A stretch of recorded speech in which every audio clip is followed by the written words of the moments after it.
And today we are going to continue on prayer. And when we think about prayer, we know that prayer is a faith exercise, right? The whole reason why we come before a God that we cannot see is because we have faith that he is able to do the impossible. We have faith that he is able to answer our prayers. So prayer is a faith exercise. And then in looking at this, when we think about prayer, I think when I think about prayer, the first answer that comes to my mind when I think about what prayer is the kind of Sunday school textbook answer for prayer. What is prayer? Prayer is communication with God. Yeah? Classic. You guys know your stuff. Well done. You were listening in Sunday school. So prayer is communication with God. And I would take it one step further to say that prayer is verbal communication with God.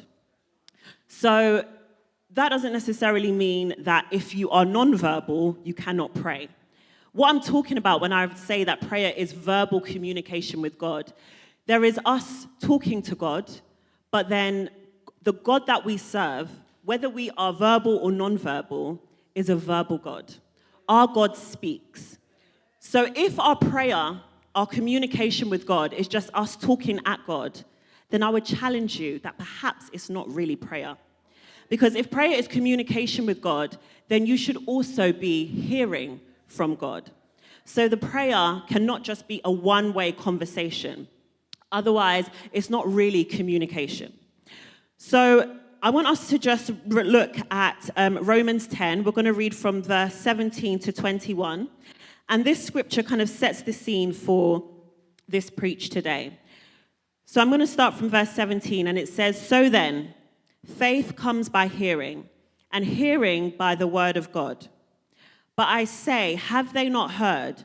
Yes, indeed, their sound has gone out to all the earth, and their words to the ends of the world. But I say, did Israel not know?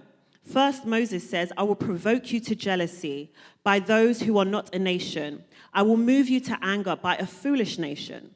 But Isaiah is very bold and says, I was found by those who did not seek me. I was made manifest to those who did not ask for me. But to Israel, he says, all day long I have stretched out my hands to a disobedient and contrary people." Let's pray. Father, Lord God, we thank you for the reading of your word. I just pray, Father, Lord God, that as we delve into the word, that you just create a word in season for every single person in this room. I pray, Father, Lord God, that our ears will be open to hear what you are saying, that we'll be able to receive what it is that you have for us this afternoon. And I pray, Father, Lord God, that it will not be something that stays in this room, but it will be something that moves with us throughout the week, Father, Lord God, that we'll be able to really continue to learn and to hear from you. In Jesus' name, amen. Amen. So I read Romans 10 from 17 to 21, and verse 17, faith comes by hearing, and hearing by the word of God, is actually where the main message comes from today. But I read the subsequent verses because it gives good context. It talks about Moses and it talks about the people of Israel. So in setting up the context, I'm just going to talk about these two different parties. So we have Moses and we have the people of Israel. Both prayed. Both knew how to pray. Now, just in giving context, we're going to quickly look at Exodus 1, verse 8 to 11. And it said, "Now there arose a king over Egypt who did not know Joseph. And he said to his people, 'Look, the people of the children of Israel are more and are mightier than we. Come, let us deal shrewdly with them, lest they multiply.'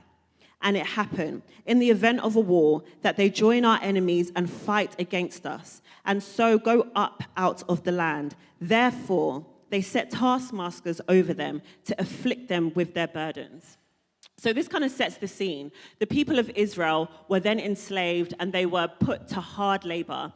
They were exploited in the land of Egypt.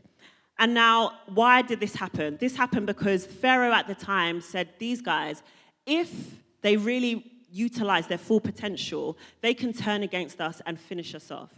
So in reading this, I just want to clarify to some people that there are certain things that you are certain challenges that you are facing in your life that is not because of something that you have done wrong. It's not as a consequence of a mistake that you have made. Some things that you are going through or some things that you will go through are as a result of a fear of what you might become. So the enemy knows that you could become something great, and so therefore will try and throw challenges in your way that will try and stop you in your tracks. Some of the things that you see happening in your children's life, you might be like, God, why is this challenge happening? Why are they so difficult? Why are they like this? It's not because of what they have done. It is because of the fear of what they might become. And it is in those instances where you really need to know how to pray. Amen? Amen. So, one of the things that I want us to look at is what happened with the people of Israel. So they are being oppressed, they are being tormented, they are being enslaved, they have to work every day, hard labor. And then if we look at Exodus 2, verse 23, it says, "Now it happened in the process of time that king of Egypt died." So the king that was oppressing the people died. "Then the children of Israel groaned because of their bondage. They cried out, and their cry came up to God because of the bondage. So God heard their groaning. God remembered his covenant with Abraham, with Isaac, and with Jacob. And he looked up upon the children of Israel, and he acknowledged them." So at this point, we see that the people of Israel, they prayed. And then what did God do? In this instance, God heard their prayers, he heard their groanings, and then he raised someone who he could speak to. So the difference between the people of Israel and Moses was that God spoke to Moses directly, whereas God spoke to the people of Israel through Moses. So it was not a direct communication. And now when we read the story of the people of Israel and their exodus from Egypt, we see that they were a very forgetful people.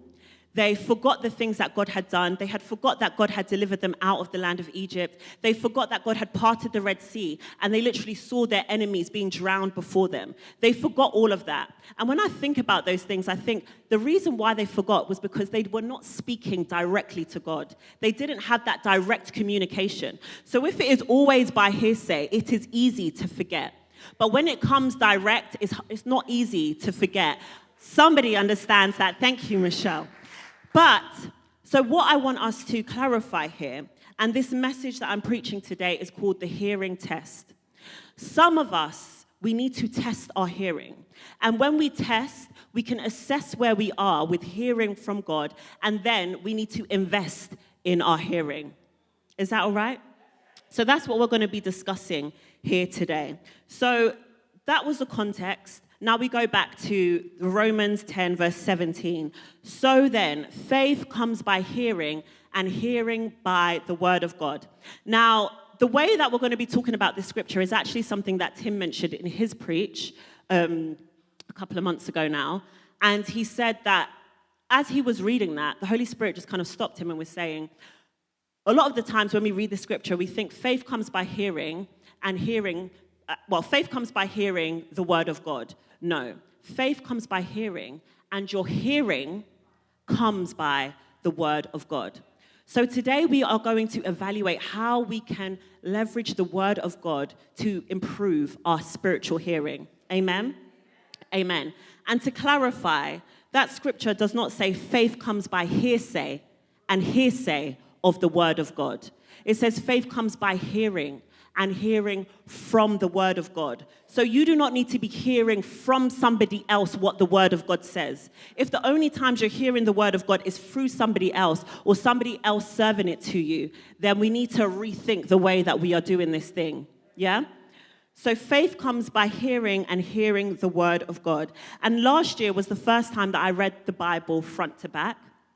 And it has literally been a life-changing experience for me, because the context that was revealed, the way that God was speaking to me through the word, I was just like, it's actually crazy to think that in all my years of being a Christian, I had never thought to actually just read the whole Bible. Or not even thought, but had the follow-through to do it. Because a lot of us will have the intention, but whether we are able to actually follow through is a different story. And there's an argument that you hear in church circles, and it often sparks a lot of debate. And that phrase or that argument is once saved, forever saved. Now, I'm not going to go into once saved, forever saved, because I'm not really here for the debate. But one thing that I do know that is not debatable is the word of God is not once read, forever read. So the Holy Spirit was convicting me in that, yes, you may be like, wow, I read the word of God and it was so life-changing, but it's not a once-in-a-lifetime event. And very sadly, there will be some believers who will leave this earth, who will die never having read the whole Bible for themselves. Don't let that be you. Don't let that be you. But the word of God is not a once and done thing. It's not a, woo, I've read it from, front cover to back cover, so I've done my bit, that's it. No. There is always so much revelation that God will pour out in us. So the word of God needs to be an active thing that we are reading, that we are dwelling in, that we are making sure that it is a part of our life and our lifestyle. Amen? Amen.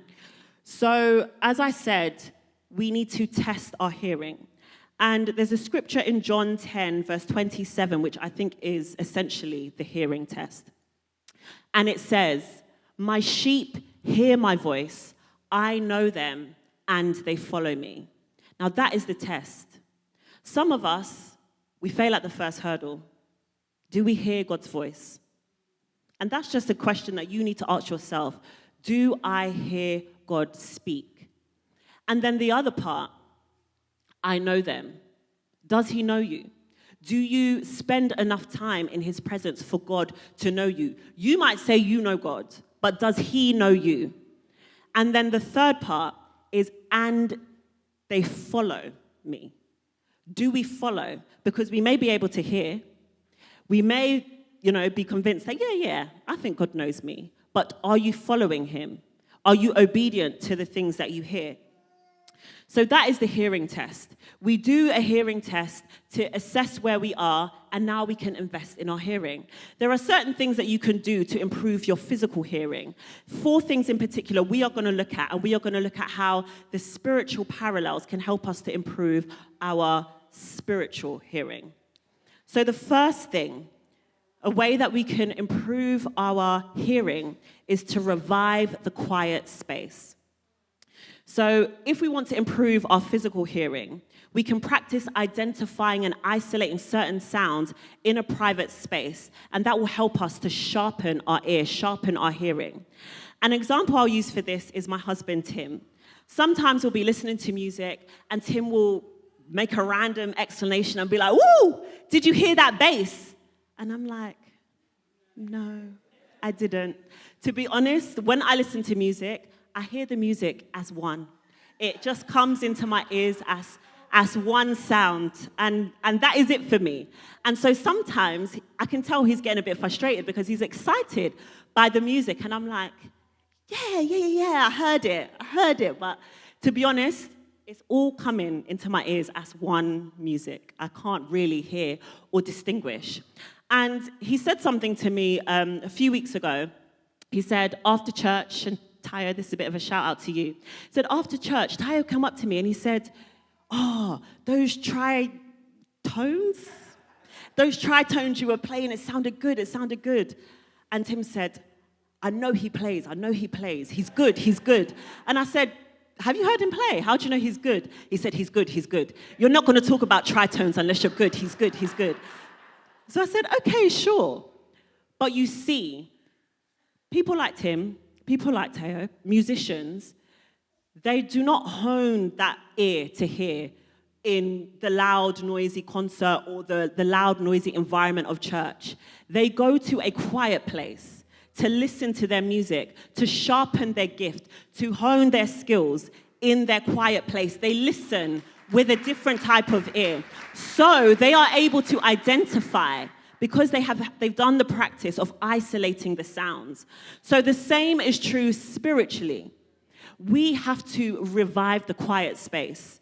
And the Holy Spirit was convicting me of this because I am all one for efficiency. And also, the days are evil, so I'm going to make the most of every opportunity. So on the train, I'll be reading my Bible, I'll be doing this, I'll be doing that. On the go, I'll be making sure that, I'm spending time fellowshipping with God. But the Holy Spirit was saying you need to revive the quiet space. There is a level of sensitivity that I need from you that you're not going to get on the busy train. There's a level of sensitivity that you are not going to get just in the midst of everyone shouting out. you need to invest in your quiet space because God wants to speak to you. But you're not going to be able to hear. You're not going to be able to recognize and identify the layers and the complexity of the revelation he wants to give you in the midst of the noise. That only happens in the quiet place. Amen? Turn to your neighbor and say, revive the quiet space. Revive the quiet space. And then the second thing that we need to do is listen with an expectation to hear. So when Tim tells me, oh, yeah, listen to the song, I'm going to replay it. Listen to the bass. Now, when I'm listening, I'm leaning in. I'm like, okay, play it again. Let me try and hear the bass. Obviously, because, my ear is not really that sharp, I might not hear the bass still, but this time I'm listening with an expectation to hear.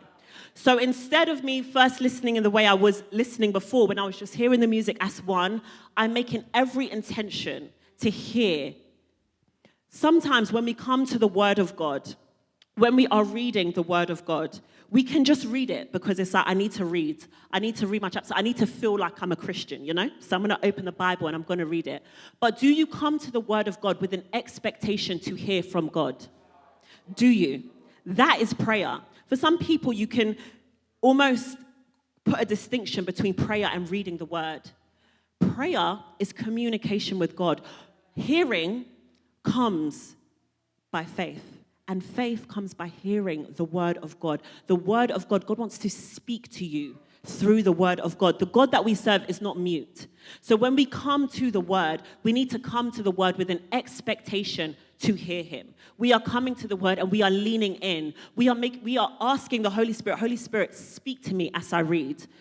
I really want us to do that. When we go away and we read our Word, make sure that you know and make sure that you've prayed, God, speak to me through your Word. That is communication with God. That is communication with God. When we pray the will of God, He answers us. But you cannot know the will of God without His Word. You cannot know the will outside of the Word. It just doesn't make sense. It cannot happen. So the second point is we listen with an expectation to hear. The third point is putting boundaries to protect your hearing. Our physical hearing can be protected by wearing ear protection. So you might see that people who are doing roadworks, if they're digging up the ground, they'll be wearing ear defenders. Little baby Ezzy was wearing ear defenders during praise and worship to protect his hearing. Every time I'm in praise and worship, my Apple Watch is buzzing, being like, the decibels are loud, you need to be careful. Because those are all measures that we can put in place to protect our hearing. However, the same is true spiritually. There are boundaries that we need to put in place to protect our spiritual hearing. There are certain conversations that you should not be engaging in because it is not conducive to your spiritual hearing. We'll take it one step further.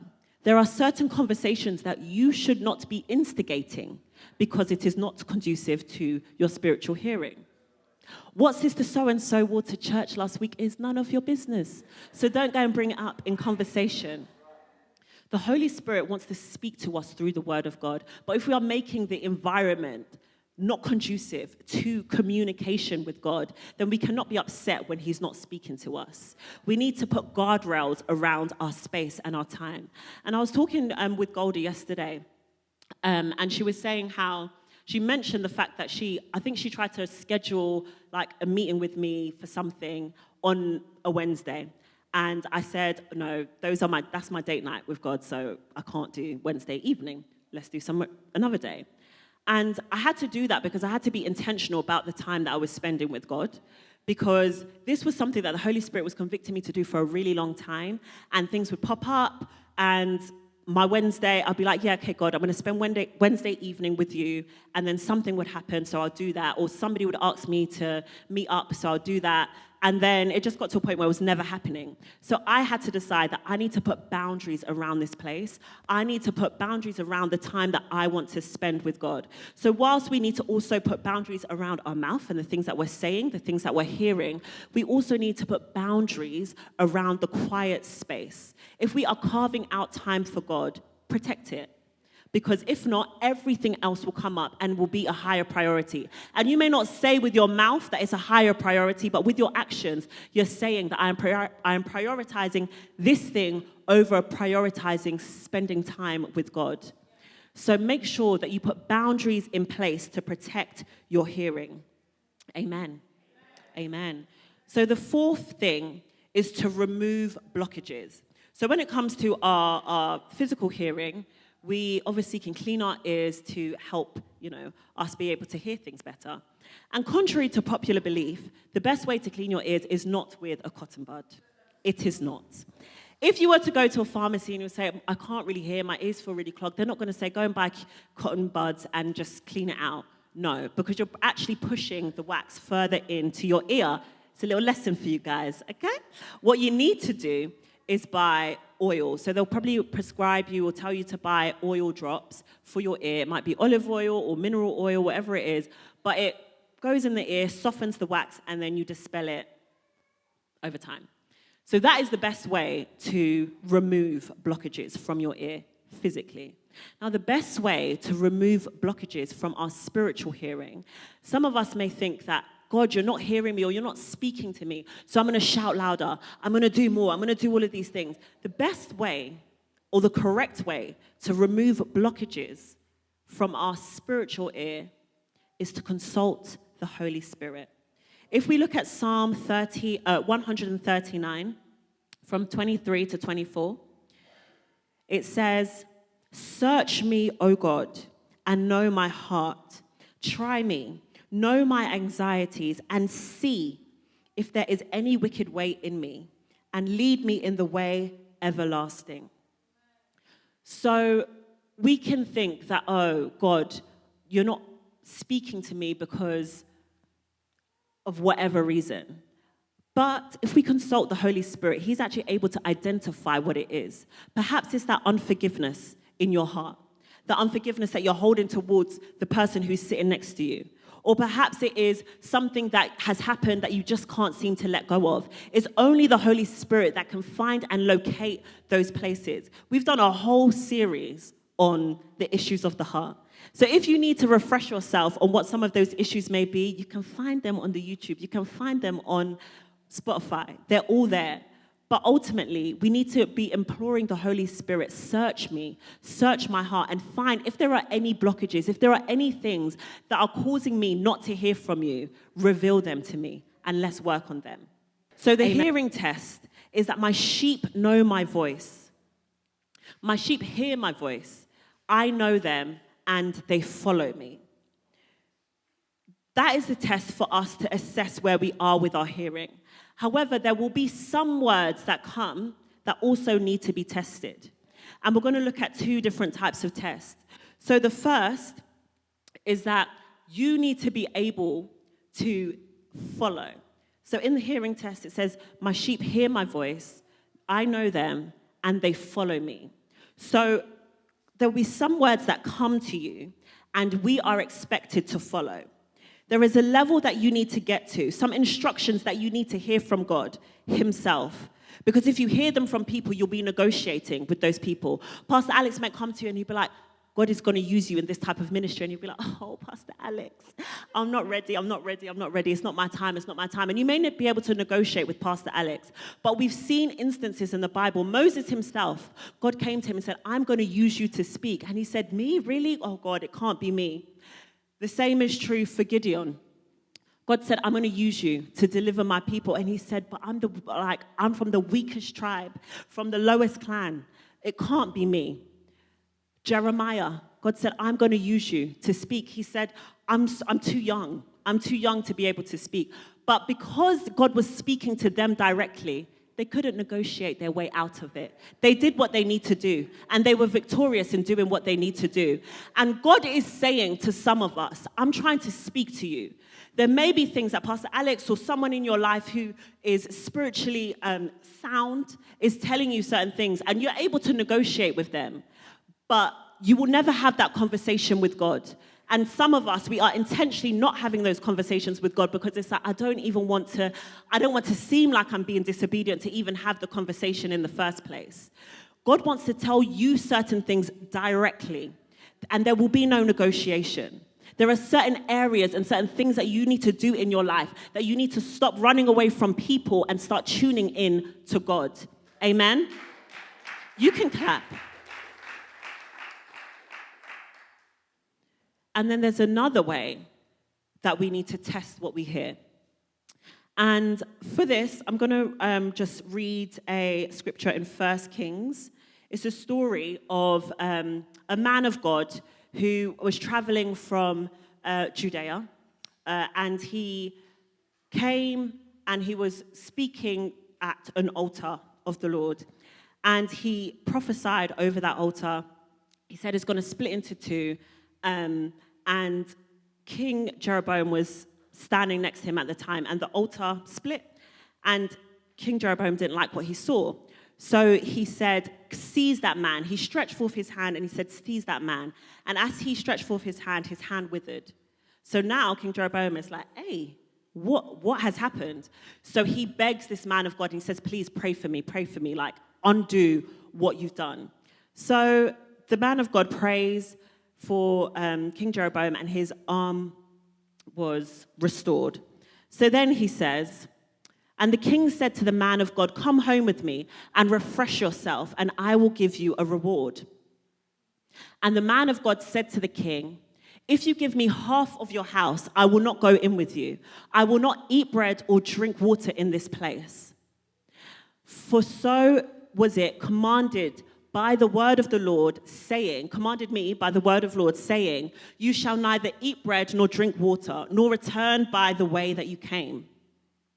So he went another way, and he did not return by the way he came to Bethel. Now an old prophet lived in Bethel, and his sons came and told him all that the man of God had done that day in Bethel. So they told this to their father, the words that he had spoken to the king. And their father said to him, which way did he go? And the son showed him the way of that man of God who came from Judah had gone. And he said to his sons, saddle the donkey for me. So they saddled the donkey for him, and he mounted it. For he went after the man of God and found him sitting under an oak. He said to him, are you the man of God who came from Judah? He said, I am. Then he said to him, come home with me and eat bread. He said, I may not return with you or go in with you, neither will I eat bread nor drink water with you in this place. And it was said to me by the word of the Lord, you shall neither eat bread nor drink water there, nor return by the way that you came. And he said to him, I am also a prophet, as you are. And an angel spoke to me by the word of the Lord, saying, bring him back with you into your house, that he may eat bread and drink water. But he lied to him. Let's keep going. He said, so he went back with him, ate bread in his house, and drank water. And as they sat at the table, the word of the Lord came to the prophet who had brought him back. So this is the prophet who had lied. The word of the Lord came to him, and he cried out to the man of God who came from Judah and said, thus says the Lord, because you have disobeyed the word of the Lord and have not kept the command that the Lord had commanded you, but have come back and eaten and drunk water in the place which he has said to you, eat no bread, drink no water, for your body shall not come to the tomb of your fathers. And after he had eaten bread and drank, he saddled the donkey back for the prophet whom he had brought back. And he went away, and a lion met him on the road and killed him. And his body was thrown on the road, and the donkey stood beside it, and the lion also stood beside the body. Now, when I first read this, I was like, eesh, that's a bit harsh. Because this man of God was so resolute, because he had heard directly from God, you may not eat bread or drink water in this place. And he was resolute. He rejected the king's offer. But then a prophet came to him and said, I also have heard from God. It's okay. Come, eat and drink with me.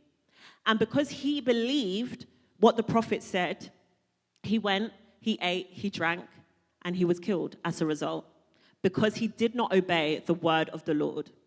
There's a scripture in 1 Thessalonians 5 from verse 17. It says, pray without ceasing. Give thanks in all circumstances, for this is the will of God in Christ Jesus for you. Do not quench the spirit. Do not despise prophecies, but test everything. Hold fast to what is good and abstain from every evil. So as a second way to test, so we test our hearing, but we also test what we are hearing. Test every word. There is no way that you'll be able to test the words that come to you if you do not hear from God. If you do not have a relationship with the word of God, you will not be able to test the words that come to you. A modern day example of a story like this happened to my dear Pastor Alex.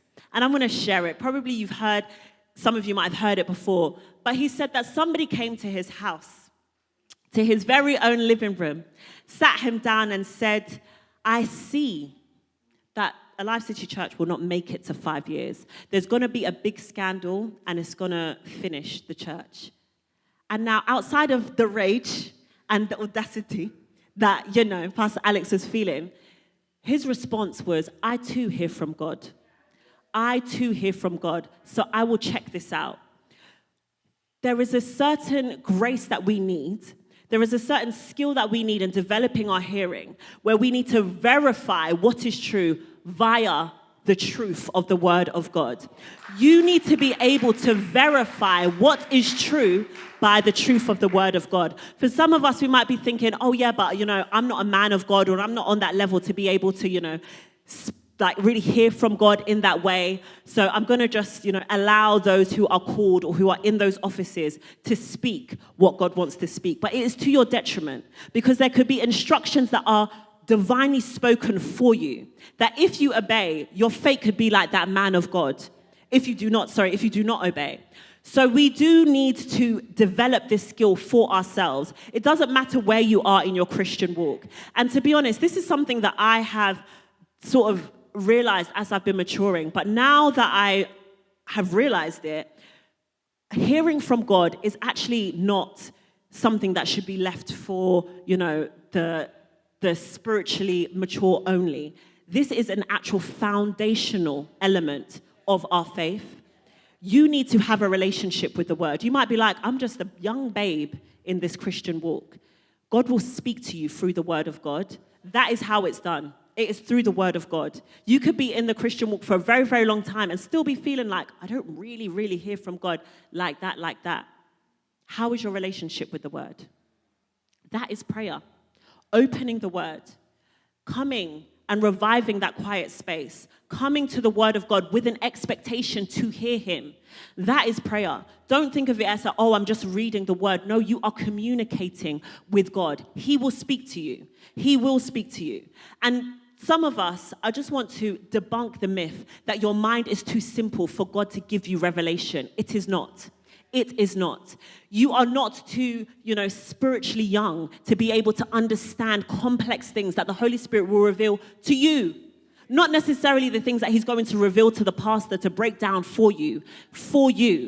There will be people who are sitting here who will go home and do nothing. But there will be people who are here who are curious, who want to hear from God, who will accept that that faith comes by hearing, and your hearing, it comes by the word of God. The word of God is ready and it is accessible. It is available to you. Develop your hearing. It is a crucial skill that is required of you. It is required of you. There is a level that you need to get to, a conviction that you will never have based on what people are saying to you. You need to hear from God yourself. So when we pray, make sure that you are hearing from God. When you come to the word, make sure that you are coming with an expectation to hear him. Anything that has told you that I am not that spiritual, I am not at that level where I can hear from God in the same way that Pastor Alex can hear from God, the same way that Pastor Jenny can hear from God, the same way that people who come and stand behind this pulpit can hear from God. It is a lie from the pit of hell, and we rebuke it. You can hear from God. Yes, you can. God will speak to you, but you need to train your hearing. You need to sharpen your ear in the quiet place, listening with an intention to hear, putting boundaries in place to protect your hearing, and then also consulting the Holy Spirit to remove any blockages. We need to invest in our hearing, and it will change our prayer life. Amen? Amen. Amen. So that is all I had for you guys this afternoon. But yeah, I just really want to encourage us to, when we pray, to not, make a distinction between praying and the word of God. The two go hand in hand. That is how God speaks to us. And we will be armed with that gift of being able to hear from God. So if we just rise up on our feet.